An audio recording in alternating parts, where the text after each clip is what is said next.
mencoba setiap organ tubuh kita isi dengan sistem pernapasan itu. Apa gunanya nanti akan saya jelaskan lagi. Ketiga, mungkin nanti di antara yang menonjol dari sekian ikhwan ini akan kita tuntaskan satu di antaranya latihan pernapasan khusus. Keempat, yang selama ini dikenal dengan ada gerakan tenaga inti. Seperti mungkin para ikhwan belum pernah mendengar. Tenaga inti ini itu diolah sedemikian rupa dan itu sebenarnya tidak diajar begitu saja. Tapi apa yang telah terjadi saat ini, tenaga inti diajar dari awal. Oleh sebab itu, fisik yang dibumbui dengan pasannya tidak jalan dengan tepat. Apa backgroundnya? Pengalaman saya di Selambani saat ini sudah mencapai 30 tahun lebih begitu ya saat ini. Ternyata beberapa ikhwan saya dulu di Surabaya dan juga di Malang dilatih dengan aktif sebetulnya latihan-latihan tenaga dalam ini. Tatkala kejadian di luar dia tidak bisa menekannya. Makanya saya katakan apa yang terjadi di luar nantinya dihadapi para ikhwan ini sering macet seperti kita harapkan. Oleh sebab itu kita akan memantapkan dulu fisiknya. Nanti saya terserahkan pada perawat, kemudian pada tenaga fisik apa saja yang dilatih dulu, kemana perginya, langkahnya kemana dan semacamnya. Sampai dinilai oleh para perawat dan fisiknya yang boleh beranjak kepada fisik dan pernapasan. Nanti pada alam itu latihan ini tidak selalu sama pada waktunya nantinya. Apalagi sudah belajar tenaga dalam. Pada tenaga inti, disebut tenaga inti tadi, mungkin beberapa kali kita ada di dalam sini. Ya, artinya di luar ini, tidak di bawah itu. Itu oleh sebab itu nanti kita coba meramu, misalnya latihan pernapasan tadi ada pernapasan perut misalnya. Besok mungkin akan difokuskan ada pernapasan lurus, segitiga dan segi empat. Begitu. Nah, itu nantinya kita mulai menata latihan fisik ini. Latihan fisik ini penting, ya kan? Latihan fisik dan kemudian ditata dengan sistem pernapasan ini ada gunanya nanti, ya. Nanti disitu akan kita adakan model 1-1, 1-2, 1-2-1. Itu sangat berguna di dalam menggunakan tenaga dalam dengan organ yang tidak menggunakan tenaga inti. Sekarang kita mengolah tenaga inti dari awal. Tapi memang akan tidak ada perbedaan dari awal adakan tenaga inti, tapi tidak diperdalam pada session pertama itu. Jadi pada section yang keempat itu dilatih. Itu satu. Sehingga bisa dipahami maksudnya ya. Nanti akan kita akan reinstruksi kembali. Kemudian saya tetap berpikir begini Bapak sekalian, nanti boleh berikan masukan. Ini adalah padepokan. Ini adalah perguruan silat. Oleh sebab itu, sebuah padepokan dan sebuah padepokan silat, 3 kemungkinan. Kacau di dalam ini. Kacau karena orang dalam menyerang ke situ dan orang luar menyerang ke dalam. Oleh sebab itu, nanti kami akan berunding, akan dengan perawat, dengan fisik dan ketua. Saya akan membentuk tim khusus. Tugas selamat ini paling banyak 15 orang.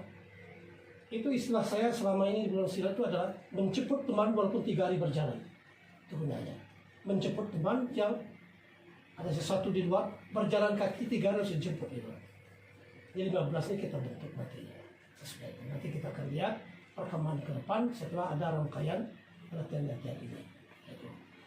Oleh sebab itu nanti tolong pahami semua, di atas kita coba latihan sangat-sangat serius, bukan serius, sangat-sangat serius memahami langkah per langkah, tarik nafas, ya kan? Kondisi kita, ketenangan kita dan semacamnya. Oleh sebab itu ini inti dari semuanya. Ketewadukan kita itu akan meningkatkan rasa tanggung jawab kita pada diri dan Allah. Keenam, saya akan mencoba merubah sedikit tentang amalan. Kita tidak lagi menghafalkan amalan itu dengan tujuan tertentu. Semua amalan itu dari Al-Quran kita baca dengan ikhlas, kita serahkan kepada Allah SWT, ya kan? Tidak boleh semua bukmum ulipun arjun saya gunakan untuk uji, tidak boleh. Ya, saya gunakan ya hayu ya qayyum dan sana. Ya batin tidak boleh. Pokoknya baca Asmaul Husna itu seikhlas-ikhlasnya, serahkan kepada Allah. Itu paling penting sekali dalam konteks ini. Sehingga tidak ada amalan dalam selama ini yang digunakan untuk sesuatu. Nanti ada waktunya oleh Allah, ya kan? Yang kita minta tuh ridho oleh Allah. doanya dijawab oleh Allah, bukan mengamalkan sesuatu amalan untuk tujuan tertentu. Kalau itu yang kita dalamkan, artinya apa? Kita tidak dapat menumpanginya di akhirat. Harus sudah dibayar di dunia. Itu makanya. Jadi kita akan menggunakan, bisa kita gunakan di dunia, bisa kita tumpangi di akhirat. Oleh sebab itu semua amalan yang ada diberikan di Islam tidak boleh digunakan untuk tujuan tertentu. Serahkan saja kepada Allah Subhanahu wa taala. Kata kuncinya. Kemudian juga nantinya selama ini seperti saya katakan juga, kita mulai mengembangkan diri. Mengembangkan diri dalam arti apa? Bagaimana selama itu bermanfaat untuk masyarakat. Dalam arti kata Allah bermanfaat untuk masyarakat, bermanfaat untuk agama. Ini penting bagi kita sekali, sehingga nantinya selama itu tidak dirasakan oleh para ikhwan, para akhwat, tapi juga oleh masyarakat. Bentuk dakwah itu bisa bermacam-macam. Mulai daripada meyakinkan orang masuk Islam, memantapkan dia sholat dan semacam, sampai kita membantu mengangkat barang orang. Itu dakwah orang. Ya, tapi kita tidak membedakan itu. Dengar, kita bantu. Kedelapan, setiap ikhwan silambah wajib sensitif. Wajib sensitif. Maksud saya sensitif ini segala sesuatu yang berhubungan dengan teman harus dicari data dan faktanya sehingga teman itu bisa dibantu. Jangan sampai acuh terhadap teman. Ya kan? Kemudian kita menanam persahabatan dengan siapapun kita tanam persahabatan dan kita tidak tunjukkan apapun kepada mereka.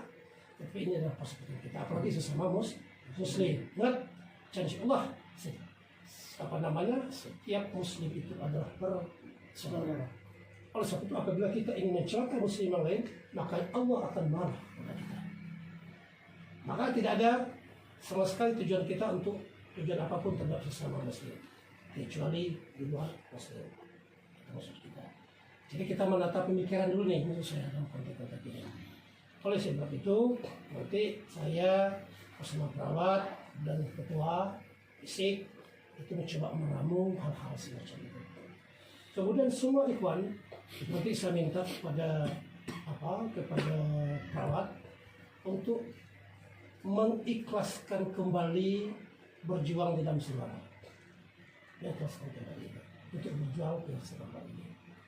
Sehingga betul-betul selama adalah bagian daripada perjuangan dia. Selama digunakan sebagai instrumen untuk berjuang berdakwah untuk Allah. Bukan untuk siapa itu. Bagi ikhwan-ikhwan yang sampai hari ini masih saja menggunakan sesuatu ilmu di luar selama, mohon kepada Allah untuk melepaskan. Ilmu selama itu bisa. Tadi Haji Junidi bilang saya, ada satu ikhwan sekarang diserang. Misalnya Bayu. Bayu potensi diserang orang paling banyak. Misalnya, jangan cemas ya.